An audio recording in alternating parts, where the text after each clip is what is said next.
আজকের গল্প শেষ চিঠি। একটা ছোট গ্রামে থাকত রানা, এক দরিদ্র ছাত্র। বাবা মারা গেছেন ছোটবেলাতেই। মা দিনরাত মানুষের বাড়িতে কাজ করে ছেলেকে পড়াতেন। রানা খুব মেধাবী, সব সময় প্রথম হতো আর স্বপ্ন দেখত বড় হয়ে শহরে গিয়ে চাকরি করবে, মাকে কষ্টমুক্ত করবে।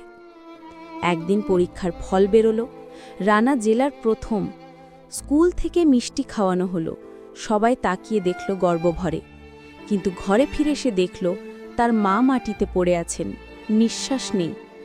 পাশে খোলা একটা পুরনো খাতা, তাতে লেখা, বাবা তুই খুশি থাকবি, আমি চাইলেও তোর ভালো খাবার ও বই দিতে পারিনি, কিন্তু তুই আমার স্বপ্ন পূরণ করেছিস।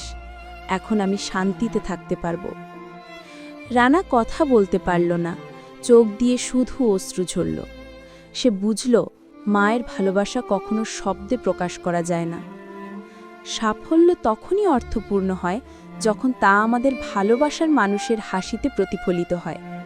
ভালোবাসার মানুষদের যতদিন তারা পাশে আছে ততদিন মূল্য দিতে শেখা উচিত। এরকম সুন্দর সুন্দর গল্প আরও শুনতে চ্যানেলটিকে সাবস্ক্রাইব করে নাও। ফিরে আসছি পরের গল্পে। আজ চললাম, টাটা।